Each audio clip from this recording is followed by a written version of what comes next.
Hello అండి. ఎలా ఉన్నారండి అందరూ? బాగున్నారా? మీరంతా బాగుండాలని మనస్ఫూర్తిగా దేవుడిని కోరుకుంటున్నాను. నా వీడియోస్ చూస్తూ ఛానల్‌ని సపోర్ట్ చేస్తున్న ప్రతి ఒక్కరికి పేరు పేరున కృతజ్ఞతలైతే చెప్పుకుంటున్నానండి. ఉదయాన్నే చాలా చల్లగా ఉంది. పనులైతే చాలా చక్కగా చేసుకోవచ్చుననేసి ఒక పని తర్వాత ఒక పనైతే మొదలుపెట్టేశానండి. ముందుగా అయితే వాకిలంతా నీట్‌గా తుడిచేశానండి. వాకిలంటే ఏముందిలేండి, మా ఇంటి ముందున్న సిమెంట్ రోడ్డే మేము వాకిలిగా తుడిచేసుకొని దానిపైన కల్లాపు చల్లి ముగ్గైతే పెట్టేసుకుంటాను. ఈ వీడియో అయితే నిన్నటిదండి. నిన్నే నేను ఈ పనులన్నీ అయిన తర్వాత వీడియో అయితే అప్లోడ్ చేసేద్దాం అనుకున్నాను కానీ, మనం అనుకున్నవన్నీ కూడా ఎప్పుడూ జరగవండి. మనం అనుకున్నది ఒకటైతే జరిగేది మరొకటి అవుతుంది. నేను ఎంత ఆసక్తిగానో నేను చకచకా పనులన్నీ చేసేసుకొని వీడియో అయితే అప్లోడ్ చేద్దాం అనుకున్నాను కానీ చేయలేకపోయాను. వీడియోకి మధ్యలో అయితే ఈ మధ్యన చాలా గ్యాప్ వచ్చేస్తుందనేసి నేను కంటిన్యూగా వీడియోస్ అప్లోడ్ చేయాలని ఎంతో ఆశ ఉంటుంది. కానీ మరి పనులన్నీ కూడా చేసుకుంటూనే వీడియోస్ అయితే చేసుకోవాలి కదండీ! అందుకనే నాకు పని చేసుకుంటూ వీడియో తీసుకుంటూ అలా చేసుకునేసరికి అయితే నాకు టైం అయితే ఉండట్లేదు. అందుకనే నేను వీడియోస్ డైలీ నేను పెట్టలేకపోతున్నాను. పెట్టాలని ఎంతో ఆశ ఉంటుందండి. ఎంతో ఉరుకులు పరుగులుగా అయితే పనులైతే చేసుకుంటున్నాను కానీ టైం అయితే మన చేతిలో ఉండదు కదండీ! ఆగదు కదా! దాని పని అది చేసుకుంటూనే ఉంటుంది. నేను ఏదైనా పని అనుకున్నానంటే అది వెంటనే చేసేయాలనుకుంటే చేసేస్తానండి. లేదనుకుంటే ఇక అది అలా మడ్డిగా అలా చేసుకుంటూనే ఉంటాను. ఇక నిన్న మాత్రం నేను చాలా యాక్టివ్‌గా పనులన్నీ చేసుకుంటూ త్వరగా అన్నీ కూడా చక్కబెట్టేసుకున్నాను. కల్లాపు చల్లిన తర్వాత అది ఆరే లోపల అయితే నేను పొయ్యి అయితే అంటించుకుని నీళ్ళ కుండ అయితే పెట్టుకుని వచ్చే లోపల అయితే ఈ నీళ్ళైతే తడంతా కూడా ఆరిపోయిందండి. రోడ్లు అయితే కాలిపోతూ ఉన్నాయి. ఎంత చల్లగా ఉన్నా సరే వాతావరణంలో అయితే చాలా వేడిగా ఉంటుంది కదండి. ఈ వేడికి తేమ అసలు నిలవదు. ఇక వెంటనే ఆరిపోయిందనమాట. ముగ్గు అయితే పెట్టేసుకుంటున్నాను. ఈ ముగ్గు అయితే చిన్నప్పుడు తెగ కుస్తీలు పట్టుకుని నేర్చుకునే వాళ్ళం కదండి. విస్తరాకు ముగ్గు అంటారు. ఇక అదైతే నాకు ఇప్పుడు గుర్తొచ్చిందండి. ఎన్నో ముగ్గులు వచ్చినా కానీ టైంకి ఏదేయాలో అర్థం కాక ఏదో ఒకటి అలా గీచేస్తూ ఉంటాను. ముగ్గు వేసిన వెంటనే ఇంకో పని చూసుకోవాలి కదండి. పొయ్యి మీద అయితే నీళ్ళకుండ దించేసి ఎసరకుండ పెట్టేశాను. ఇంకా బియ్యం అయితే కడగాల్సి ఉంది. ఈలోపు అయితే బాబుకి టిఫిన్ వేద్దామని అట్టే వేస్తున్నానండి. ఇడ్లీ తర్వాత వేయొచ్చులే అనేసి బాబుకి అయితే అట్టు వేసి ఇచ్చేస్తే ఇక తనకి టిఫిన్ సంగతి అయితే పూర్తయిపోతుంది. ఇక తర్వాత మా వాళ్ళు లేచిన తర్వాత వాళ్ళకి ఇడ్లీ కావాలంటే ఇడ్లీనో లేదంటే అట్టునో ఏదో ఒకటి వేసి పెడతానన్నమాట. ముందు మాత్రం బాబుకైతే టిఫిన్ రెడీ చేస్తున్నానండి. టీ అయితే పెట్టానండి. మా వారు కూడా లేచొచ్చేసారు బాబునైతే బస్ స్టాప్ దగ్గరికి తీసుకెళ్ళడానికి. మామూలుగా అయితే డైలీ కూడా బస్సు మా ఇంటి ముందుకే వచ్చేసి ఆగుతుంది. స్కూల్స్ అందరికీ ఉండట్లేదు కదండి. 10th వాళ్ళకి ఉంటున్నాయి కాబట్టి మెయిన్ సెంటర్లోకి వెళ్తే అక్కడి నుంచి అయితే బస్సు తీసుకెళ్ళి స్కూల్లో వదిలేస్తుంది అనమాట. ఇక అక్కడ వరకు తీసుకెళ్ళి బస్సు ఎక్కించడానికి ఆయన్ని అయితే లేపేసి టీ అయితే ఇచ్చానండి. ఇంకా నేనైతే మరి ఎసరు పెట్టేశాను కదండి. బియ్యం అయితే తీసుకుంటున్నాను. ఇలా పెట్లు వాడేవాళ్ళు ఈ రోజుల్లో మరి మా పల్లెటూళ్ళలోనే కనిపిస్తూ ఉంటారండి. ఈ పెట్లు చూడడానికి ఎప్పుడు చూడని వాళ్ళకైతే విచిత్రంగానే ఉంటుంది కానీ మాకైతే పెద్దగా వింత అనిపించదు. ఎందుకంటే మేము వీటిని ఎప్పుడూ చూస్తూ ఉంటాం కాబట్టి ఒక గుప్పెడు బియ్యం అయితే నేను పక్కకైతే పెడుతూ ఉంటానండి. ఎక్కువగా హడావిడిగా ఉన్నప్పుడు ఇంకా పని అయితే నాకు చాలా ఫాస్ట్గా అవ్వాలనుకున్నప్పుడైతే కొద్దిగా పురుగులు అలాంటివి లేని బియ్యమే తీసుకుంటానండి. ఎందుకంటే ఆ బియ్యం కూడా ఉన్నాయి. వాటిని ఏరలేక నేను మంచి బియ్యమే తీసేసి కడిగేసి ఎసట్లో అయితే వేసేసాను. ఇంకా తర్వాత ఇడ్లీ కూడా వేసానండి. పక్కన అయితే నేను చట్నీ కోసం వేయించుకుంటున్నాను. అవి కూడా చల్లారిన తర్వాత మిక్సీ అయితే పట్టేసుకుని చట్నీ అయితే రెడీ చేసేసి దాన్ని కూడా తాలింపు పెట్టేసుకున్నానండి. ప్రతిరోజు కూడా ఇదే చట్నీ చేస్తూ ఉంటానండి. ఎందుకంటే ఇదే తింటారు మా వాళ్ళు. అల్లం చట్నీలు అలాంటివి తినరు. బొంబాయి చట్నీలు కూడా దగ్గరికే రానివ్వరండి. ఇక అల్లం చట్నీ చేయాలి ఒకరోజు. దాన్ని ఎలా ఉంటుందో వీళ్ళకి టేస్ట్ చూపించాలన్నమాట. ఇక ఎప్పుడు అలవాటైన టేస్టే కానీ వేరేది ఇష్టపడరు. కొత్తిమీర ఇంకా టమాటో చట్నీ కూడా చేస్తూ ఉంటాను. ఇక టిఫిన్ అయితే రెడీ అయిపోయిందండి. బాబు వెళ్ళిపోయాడు టిఫిన్ చేసేసి. ఇక ఈవిడ చూడండి దాగుడు మూతలు ఆడుతూ ఉంది. అలిగించిందండి నా మీద. ఈవిడ అలిగిందంటే మామూలుగా ఊరుకోదనేసి ఈవిడ్ని బతిమాలలేక కొంత నేను ఈవిడ్ని ఏమీ అనడానికి చూడనండి. ఎంతో కోపం వస్తే తప్ప ఏమీ అనను కానీ కోపం తెప్పించేసింది. ఇక గసరుకున్నానంటే ఇక అలా మూలకెళ్ళిపోయి ఇక మాట్లాడదు. చాలాసేపు అయితే కోపం అలా ఉంటూనే ఉంటుంది. ఇక రెడీ అవుతున్నారండి వీళ్ళైతే. ఎక్కడికి వెళ్తున్నారంటే ఈ సమ్మర్లో అయితే పిల్లలకి బైబిల్ క్లాసులు అయితే ఉంటాయండి. సిబిసి అనేసి చిల్డ్రన్ బైబిల్ క్లబ్ అనమాట. 3 రోజులు అయితే జరుగుతుందండి ఈ ప్రోగ్రామ్ అయితే. చిన్నపిల్లలందరూ కూడా వెళ్తారు. 10th లోపు వాళ్ళు ఫస్ట్ క్లాస్ నుంచి. ఇక మా వాళ్ళు కూడా వెళ్తున్నారండి. బాబుకి ఎలాగో స్కూల్ ఉంది కాబట్టి తను వెళ్ళట్లేదు. ఇక పాపలిద్దరూ వెళ్తున్నారు. వీళ్ళకైతే జెండ వేసి రెడీ చేస్తున్నాను. అలా బైబిల్ క్లాసులు అయితే 3 రోజులు పెడుతూ ఉంటారు. పిల్లలు ఆటలు, పాటలు ఇంకా అన్ని స్నాక్స్ అంతా కూడా అక్కడ చూసుకుంటారండి ఫాస్టర్ గారైతే. ఇలా 3 రోజులు చాలా అక్కడ ఆటపాటలతోటి బైబిల్‌కి సంబంధించిన కొన్ని మాటలైతే చెప్తూ ఉంటారు కాబట్టి వీళ్ళకైతే చాలా ఈజీగా అర్థమవుతాయండి. ప్రతి ఆదివారం కూడా సండే స్కూల్‌కి వెళ్ళేవారు వీళ్ళు చిన్నప్పుడు. ఇప్పుడైతే ఇక పెద్దవాళ్ళు అయ్యారు కాబట్టి పెద్దవాళ్ళిద్దరూ నాతో పాటు పెద్ద ప్రార్థనలో అయితే కూర్చుంటారు. ఇక చిన్న పాప అయితే సండే స్కూల్‌లో కూర్చుంటుందండి. ఇక ఇప్పుడైతే సండే స్కూల్ లాగానే జరుగుతుంది 3 రోజులు కాబట్టి ఇక వీళ్ళిద్దరూ వెళ్ళి హ్యాపీగా అలా 3 రోజులు గడుపుతారనమాట దేవుడితోటి.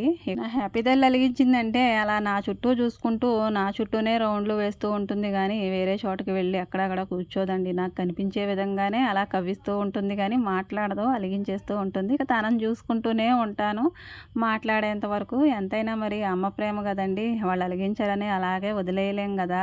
ఈ పాపకు కూడా జడ వేసేసిన తర్వాత ఇక వెళ్ళిపోయాక నేను మిగతా పనులు అయితే చేసుకుంటానండి. గిన్నెలు అయితే మొత్తం కూడా తోమేసుకున్నాను, అక్కడ పెట్టేసుకుని అన్నీ నీట్గా తోమేసి పక్కన సర్దేసుకున్నాను. ఇంకా ఇక్కడ ఊడుద్దామంటే టైం అయితే చాలా అయిపోతుందండి. 10 అయిపోతుంది, 10 దాటిపోతుంది కూడా. కూర అయితే వండాలండి. కూర బాబుకైతే బాక్స్ పెట్టలేదు, టిఫిన్ చేసి పంపించేశాను. ఇక బాక్స్ పెట్టి ఇక వాళ్ళ డాడీతో అయితే పంపించాలి బాక్స్. ఇక అందుకని నేను అక్కడ ఎక్కడ తోమిన గిన్నెలు అక్కడే వదిలిపెట్టేసి ఆ కుండీ దగ్గర కూడా నీట్గా తుడవలేదు. తర్వాత తుడవచ్చులే గిన్నెలన్నీ సర్దుకుని అనేసి నేను కూర వండుకోవడానికి అయితే గ్యాస్ దగ్గరికి వచ్చేసాను. ఈ కూర చూసుకుంటూ ఇల్లు లోపల నుంచి మొత్తం తుడుచుకుంటూ ఆ తర్వాత అక్కడ కూడా గిన్నెలు సర్దుకోవాలి.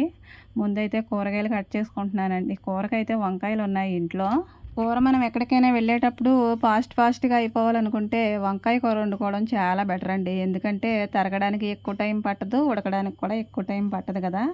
నాకు ఫాస్ట్గా అయిపోవాలని కాదు కానండి, నేను ముందే అనుకున్నాను, నైటే అనుకున్నాను వంకాయలు వండుకోవాలనేసి.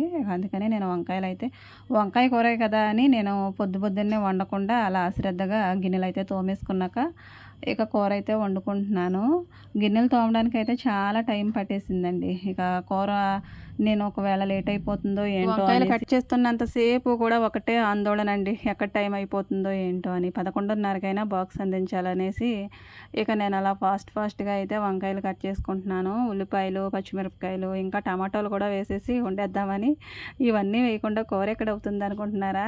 ఆ కంగారులో నాకు ఈ తలుచుకుంటూ ఉంటే అలా మాటలు కూడా ఫాస్ట్గా వచ్చేస్తున్నాయండి. ఇంకా వీటి కాంబినేషన్గా అయితే ఎండు రొయ్యలు ఉన్నాయండి. ఇక వాటిని కూడా ముందే నేను శుభ్రం చేసి పక్కన పెట్టుకున్నాను. ఇక వాటిని అయితే కడిగేసి ఇక కూరలో వేసేసుకోవడమే. ముందైతే నేను వాటిని వేయించి పక్కకు తీసి ఆ తర్వాత అయితే కూర వండుకుంటానండి. ఒక్కొక్కసారి అనిపిస్తుందండి, జీవితం ఏంటో, ఈ పనులేంటో, ఈ పద్ధతులు ఏంటో, ఇక ఎప్పుడు ఇంతేనా, ఉరుకులు పరుగులేనా అనిపిస్తుంది. అనిపించడం ఏంటండి, ఇక ఇంతే కదా జీవితం. ఇక ఉండగా ఉరుకులు పరుగులు ఎక్కువ అవుతాయే కానీ తగ్గే ప్రసక్తే లేదనుకుంటా. ఇక ఏం చేస్తామండి, ఈ పనుల్ని కాలంతో పాటు అలా ముందుకు తీసుకెళ్ళిపోవడమే తప్పించి నేను చేయలేను అనడానికి అయితే ఉండదు కదండి. ఎంత చేయలేకపోయినా చేసుకోవాలి, తప్పదు. జీవితం కదండి. జీవితం అన్నాక ఇవన్నీ మన కోసమే, మన పిల్లల కోసమే అనుకుని ఇక చేసుకుంటూ ముందుకెళ్ళిపోవాలి. అందులో ఎన్నో ఉరుకులు ఉంటాయి, పరుగులు ఉంటాయి, ఎన్నో మాటలు ఉంటాయి, ఇబ్బందులు ఉంటాయి. అన్నీ భరించుకుంటూ ముందుకెళ్ళిపోతే ఎలాగోలాగా మన జీవితాన్ని అయితే గట్టెక్కించిన వాళ్ళం అవుతాం కదండి. ఒకప్పుడైతే ఏ బాధ్యత తెలియకుండా చక్కగా హ్యాపీగా తినేసి చక్కగా ఉండేవాళ్ళము. కానీ ఇప్పుడైతే అలా కాదు కదండి. తిన్నది ఏమైపోతుందో తెలియదు. ఈ పనులే, ఈ బాధ్యతలే, ఇక కుటుంబం, సంసారం, ఇక పిల్లలు, పెద్దవాళ్ళు, ఇదేనండి జీవితంగా మారిపోయింది. పెళ్ళికి ముందు జీవితం వేరు, ఆడపిల్లకి పెళ్ళి తర్వాత జీవితం వేరు. ఎక్కడ ఏ చిన్న సూది పోయినా మనకే బాధ్యత. ఇక ఇంటికి సంబంధించిన ప్రతిదీ కూడా మనకే కదండి. బాధ వచ్చినా, కష్టం వచ్చినా, సుఖం వచ్చినా, మరి ఏదొచ్చినా అంతా మనమే భరించేయాలి. జీవితంలో కొన్ని అనుభవాలు అయితే నాకు అలా నేర్పిస్తూ ఉంటాయండి. జీవితం ఏమైపోయింది నీకు అని అనుకోవచ్చు, కానీ పెళ్ళై ఒక 15 ఏళ్ళు సరిపోతుందండి. జీవితానికి తగ్గ పాఠం అయితే నేర్చేసుకున్నాను నేనైతే. ఇక జీవితం ఇలాగే ఉంటుందని అయితే ఇక అలవాటు అయిపోయిన కప్పలాగా జీవితాన్ని అలా ముందుకు లాక్కెళ్ళడమే తప్పించి అక్కడే ఉండిపోవడం అయితే నాకు తెలియదు. ఎవరు నన్ను ఎంత మాటలతో బాధ పెట్టినా కానండి, నా మాటతో ఎవరిని కూడా నేను బాధ పెట్టాలని కానీ వాళ్ళ మనసు నొప్పించాలని కానీ అనుకోను. ఇంకా అవతలి వాళ్ళ మీద నాకు కోపం కూడా రాదండి. కోపం వచ్చినా కానీ దాన్ని ఎంతో కొంత నేను అదిమి పట్టుకునే ప్రయత్నం చేస్తాను తప్పించి ఎంత కోపం వస్తే అంత కోపం అవతల వాళ్ళ మీదకి విసిరేయలేను. ఎందుకంటే ఆ సిచ్యువేషన్‌లో మనకంత కోపం ఉంటుంది. ఒక్క 5 నిమిషాలు ఆగిన తర్వాత ఆ కోపానికి బదులుగా అవతల వ్యక్తి ఎంతో బాధపడుతూ ఉన్నప్పుడైతే మనం వాళ్ళని చూసి ఓదార్చనో లేక, వాళ్ళ దగ్గరికి వెళ్ళనో లేక, అటు మనకి మనశ్శాంతి కరువైపోయి చాలా బాధపడవలసి వస్తుందండి. ఎందుకంట అంత బాధపడడం అవసరం అంటారా? అదేదో కోపాన్ని తగ్గించుకొని కంట్రోల్ చేసుకుంటే అంత బాధపడవలసిన అవసరం ఏమి ఉండదు కదండీ! కానీ చాలామంది కోప్పడిపోతారు. అవతల వాళ్ళు ఎంత బాధపడినా, ఎంత ఏడ్చినా గానీ పట్టించుకోరు. ఇక వీళ్ళకి ఎంత కోపం వస్తే అంత కోపం చూపించేస్తారు. అదే వాళ్ళకి ఉత్తమమైన లక్షణంలాగా ఫీల్ అవుతూ ఉంటారు. మాట్లాడితే నాకు ఇంత కోపం, అంత కోపం అంటారండి. కానీ నాకు కోపం అయితే అసలు నచ్చదు. కోపం ఉంటుంది. అది ఎవరి మీదంటే మంచిగా నాకు పిల్లల్ని పెంచుకోవాలి. వాళ్ళ మాట వినకపోతే నా కోపం అంతా వాళ్ళ మీదనే చూపిస్తాను. నా రియాలిటీ అంతా వాళ్ళ మీదే చూపిస్తాను తప్పించి ఇంకా వేరే ఎవ్వరి మీద కూడా మా వారి మీద కూడా నేను కోపం చూపించనండి. ఇక ఇంట్లో వాళ్ళ సంగతి అంటారా? ఎవరి మీదైనా మనం కోప్పడడానికి ఎవరమండి? మనం ఎక్కడి నుంచో వచ్చాము. అక్కడే మనకి కోప్పడ్డాలు అలాంటివి తెలీదు. ఇక ఇక్కడికొచ్చి మనం వీళ్ళ మీద కోప్పడడానికి మనం ఎవరమంట అనుకుంటాను. నోటి మాటే కదా చక్కగా అనేయొచ్చు, మరలా మర్చిపోవచ్చండి. కానీ ఆ మాట ద్వారా అవతలి వాళ్ళు ఎంత బాధపడతారో అది వాళ్ళకే తెలుసు. మనకేం తెలుస్తుందండి అన్నవాళ్ళకి. మాట అనేయడం చాలా ఈజీ కానీ దాన్ని భరించడం చాలా కష్టం. నా నోటి మాటతోటి త్వరగా ఎవరి మీదకి కూడా మాట అయితే విసిరేయలేను. కాస్త ఆలోచిస్తాను, నిదానిస్తాను. ఇక అంత నిదానించే అంత ఓపిక, సహనం ఎవరికి ఉంటుందండి? ఉండదు కదా! కానీ నా పాలసీ మాత్రం అంతే. కోపం తగ్గించుకుంటాను. అలాగే అవతల వ్యక్తులు బాధపడేలాగా అయితే మాట్లాడను. ఉత్తినే అలా ఊరికనే ఏదో అనేయడం, మాట జారిపోవడం, నోరు జారిపోవడం అలాంటివి చేయడం అస్సలు మంచిది కాదు కదండీ! నాగమణి వీడియోస్‌లో ఏదో ఒక మంచి మాట ఉంటుందనే విషయం అయితే చూసేవాళ్ళకి తెలుసు. ఇక నేనైతే నా పద్ధతి ద్వారా నా మనస్తత్వం ఎలా ఉంటుందనేది ఒక్కొక్క విషయం అయితే అలా షేర్ చేస్తూ ఉంటాను. అంతేగానండి నా మాటలు విని ఎవరో మారిపోవాలని అయితే కాదు. నా గురించి నేను వీడియోస్‌లో అయితే అలా సంబంధించిన విషయాన్నయితే ఒక్కొక్కటిగా అలా మీతో షేర్ చేసుకుంటూ ఉంటాను. మనసైతే ఒక్కొక్కసారి బాధ అనిపిస్తుందండి ఒక్కొక్క మాట విన్నప్పుడు. అదైతే నాకు ఆ రోజు చాలా మనశ్శాంతి లేకుండా కూడా చేస్తుంది. ఎవరి వల్ల నేను బాధపడినా నాకు నచ్చుతుంది కానండి, నా వల్ల ఎవరు బాధపడినా నాకు నచ్చదండి. అంతే అది. మనశ్శాంతిని పోగొట్టేసుకుంటాను పూర్తిగా. నేను బాధపడిపోయానని అవతలి వాళ్ళకి కూడా అదే మాట విసిరేస్తే నా మనసైతే అలా ఉంటుందండి. ఇంత పిచ్చి ఎవరికైనా ఉంటుందో లేదో నాకు తెలియదు కానండి, నేను మాత్రం ఇంతే. ఇక ఎవరికో చెప్పే అంతటి దాన్నైతే కాదు కానండి, ఇలాంటి మనస్తత్వం ఉండేవారు ఉంటారా అనేది నా డౌటు. ఇక్కడ ఒక ప్లేస్ ఉంటుంది కదండి, ఓపెన్ ఏరియా లాగా ఉంటుంది. ఇక్కడ బట్టలైతే ఆరేసుకుంటాను. పనస చెట్టు కూడా ఉంటుంది. ఇక్కడైతే ఈ డ్రమ్ము నిండా నీళ్లు పట్టి ఈ మొక్కలకి, ఇంకా బాత్రూమ్ ఒకటి ఉందండి అక్కడ. ఇక దానికి వాడడానికైతే ఇది 2 వారాలు అవుతుందండి దీన్ని కడిగి. ఇక దీన్నైతే కడిగేసి నీట్‌గా దీని నిండా నీళ్లు పడదామని 1కి 3 సార్లు కడిగానండి. నాచు పట్టేసింది. మొన్న ఒక 2 రోజులు వర్షం వచ్చింది. ఆ వర్షానికైతే నాచు అలా పట్టేసిందనమాట. దానిని శుభ్రంగా క్లీన్ చేసి దాని నిండా నీళ్ళైతే పడతారు మావయ్య. నేనైతే క్లీన్ చేసి ఇచ్చేసాను. ఇక అక్కడ ఉన్న బకెట్లు, డొక్కులు ఇవన్నీ కూడా శుభ్రంగా తోమేశాననమాట.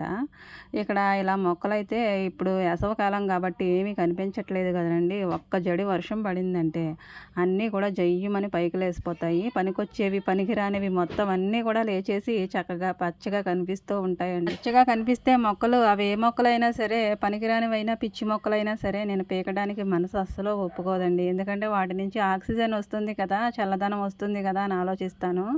ఇక వాటిని పీకేయాలి తప్పదు. కానీ మనసైతే అస్సలు ఒప్పుకోదండి.